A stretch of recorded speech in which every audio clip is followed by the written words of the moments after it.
Assalamualaikum warahmatullahi wabarakatuh. Halo anak-anak hebat. Bagaimana kabar kalian hari ini?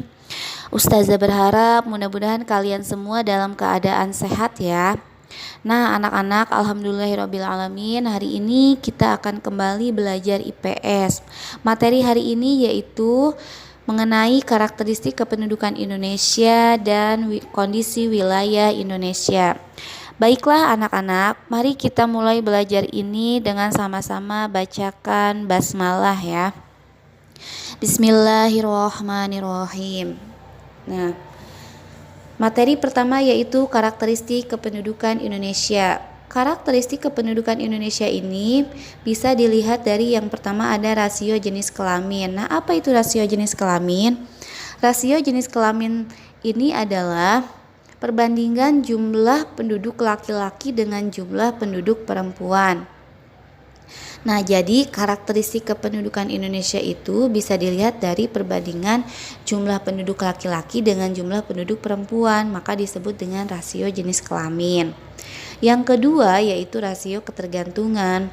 Rasio ketergantungan ini adalah perbandingan antara jumlah penduduk umur 0 sampai 14 tahun ditambah dengan jumlah penduduk umur 65 tahun ke atas, atau keduanya disebut dengan bukan angkatan kerja, dibandingkan dengan jumlah penduduk usia 15 sampai 64 tahun atau disebut dengan angkatan kerja ya. Karakteristik kependudukan Indonesia yang ketiga yaitu bisa dilihat dari tingkat pertumbuhan penduduknya. Pertumbuhan penduduk ini adalah peningkatan jumlah penduduk dalam jangka waktu tertentu. Yang keempat yaitu tingkat kepadatan penduduk. Penduduk Indonesia ini umumnya tinggal di Pulau Jawa. Wilayah dengan penduduk paling padat di Indonesia adalah Provinsi DKI Jakarta. Nah, ini ada peta kepadatan penduduk di Indonesia ya. Ada Pulau Sumatera, Jawa, Kalimantan, Sulawesi, dan Papua. Lihat di Pulau Jawa ya. Di situ ada keterangannya. Pulau Jawa itu warnanya orange. Kira-kira jumlah penduduknya itu 600 sampai 1200 ya. Nah, materi yang kedua yaitu kita akan membahas tentang kondisi wilayah Indonesia. Yang pertama yaitu kondisi iklim di Indonesia. Nah, Indonesia itu memiliki iklim tropis. Karena memiliki iklim tropis sehingga Indonesia itu mengalami dua musim, yaitu musim kemarau dan musim hujan. Nah, jangka waktu musim kemarau dan musim hujan ini umumnya yaitu 6 bulan. Nah, berkat curah hujan yang tinggi itu sangat mendukung sistem pertanian di Indonesia sehingga tanaman dapat tumbuh dengan baik di Indonesia ya. Nah, yang kedua yaitu ada pembagian wilayah waktu. Pembagian wilayah waktu di Indonesia itu dibedakan menjadi 3, ada WIB, WITA, dan WIT. WIB itu waktu Indonesia Barat, meliputi wilayah seluruh Pulau Sumatera, Pulau Jawa, Kalimantan Barat, dan Kalimantan Tengah. Sedangkan WITA itu waktu Indonesia Tengah, meliputi wilayah Kalimantan Selatan, Kalimantan Timur, Kalimantan Utara, seluruh Pulau Sulawesi, Bali, Nusa Tenggara Barat, dan Nusa Tenggara Timur. Yang ketiga yaitu WIT, waktu Indonesia Timur, meliputi wilayah Maluku dan Pulau Papua. Nah, di sini ada peta pembagian wilayah di Indonesia. Nah, kalau di WIB jam 7, maka di WITA itu jam 8 dan di WIT itu jam 9 ya. Nah, ini ada di buku ya, di buku halaman 9. Nah, selanjutnya yaitu kondisi wilayah Indonesia bisa dilihat dari keberagaman penampakan alam. Yang pertama ada kenampakan alam daratan. Nah, kenampakan alam daratan itu meliputi dataran rendah. Dataran rendah ini adalah hamparan tanah yang luas dengan ketinggian 0 sampai 200 meter di atas permukaan laut. Biasanya wilayah dataran rendah ini banyak dimanfaatkan sebagai pusat kegiatan pemerintahan dan ekonomi. Contohnya ada pertanian, peternakan, pusat industri dan perkebunan. Nah, kenampakan alam daratan yang kedua contohnya yaitu ada dataran tinggi. Dataran tinggi adalah dataran luas yang terletak pada ketinggian lebih dari 700 meter di atas permukaan laut. Yang ketiga yaitu ada pegunungan ya. Pegunungan ini adalah kumpulan dari beberapa gunung besar serta gunung kecil yang memanjang dan menyambung. Gunung itu adalah permukaan bumi yang menjulang lebih tinggi dari wilayah sekitarnya dengan ketinggian lebih dari 600 meter di atas permukaan laut ya. Nah, selanjutnya yaitu kenampakan alam perairan. Kalau tadi daratan, sekarang perairan ya. Kenampakan alam perairan yang pertama ada sungai. Sungai itu adalah aliran air yang besar dan memanjang yang mengalir dari hulu atau sumber menuju hilir atau muara. Contoh sungai di Indonesia itu banyak ya, diantaranya ada Sungai Musi. Yang kedua yaitu ada danau. Danau ini adalah cekungan yang berisi air. Danau biasanya dimanfaatkan sebagai tempat wisata. Contoh danau di Indonesia yaitu Danau Toba ya. Yang ketiga yaitu ada laut. Laut ini adalah sebuah perairan asin yang sangat besar yang dikelilingi secara menyeluruh atau sebagian oleh daratan. Yang keempat yaitu adanya selat. Selat ini adalah laut sempit yang berada di antara dua pulau ya. Nah, contoh selat di Indonesia itu ada Selat Sunda, letaknya di antara Pulau Jawa dan Pulau Sumatera. Ada Selat Karimata, letaknya di antara Pulau Sumatera dan Pulau Kalimantan.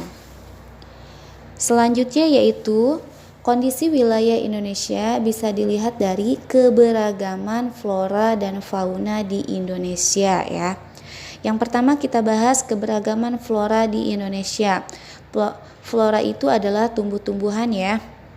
Nah, keberagaman flora di Indonesia ini dibedakan menjadi 3. Ada flora asiatis, flora peralihan, dan ada flora australis ya. Nah, yang pertama yaitu flora asiatis. Umumnya hijau dan berdaun lebar ya. Biasanya flora asiatis ini terdapat di Indonesia bagian barat seperti Sumatera, Jawa, Kalimantan, dan Bali. Nah, flora peralihan itu umumnya berupa stepa atau padang rumput, sabana, hutan pegunungan yang ditumbuhi cemara dan pinus ya. Flora peralihan ini terdapat di wilayah Sulawesi, Nusa Tenggara, dan Maluku. Nah, yang ketiga yaitu ada flora australis. Nah, flora australis ini membentuk hutan yang menyerupai hutan di Sumatera dan Kalimantan karena memiliki curah hujan yang tinggi. Nah, wilayahnya itu meliputi Pulau Papua, Maluku, dan sekitarnya. Di sini ada contoh flora australis ya, yaitu di antara Papua dan pulau-pulau kecil di sekitarnya. Ada kayu besi, ada kayu ulin, ada cendana, ada cemara, dan ada matoa ya. Nah, di sini juga ada contohnya flora daerah peralihan. Bisa dilihat ya gambarnya. Kemudian kondisi wilayah Indonesia selanjutnya yaitu bisa dilihat dari keberagaman fauna di Indonesia. Yang pertama meliputi fauna asiatis, fauna peralihan, dan fauna australis. Fauna asiatis ini umumnya berupa hewan menyusui dengan tubuh yang besar.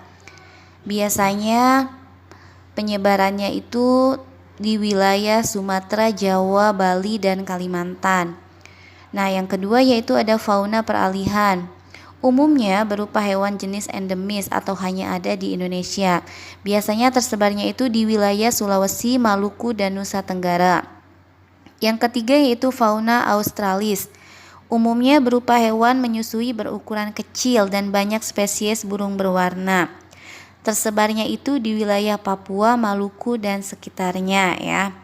Nah, ini ada gambar jenis fauna asiatis, jenis fauna peralihan, dan jenis fauna australis ya. Bisa anak-anak lihat sendiri di contohnya di gambar ini ya. Nah, baiklah anak-anak, materi hari ini mungkin cukup sampai di sini. Nah, Mari kita tutup materi hari ini dengan sama-sama bacakan hamdalah. Alhamdulillahirabbil alamin. Anak-anak, Ustazah berharap mudah-mudahan kalian semua bisa mengerti dan memahami terkait dengan materi pelajaran hari ini ya. Jangan lupa di rumah selalu dibaca buku paketnya.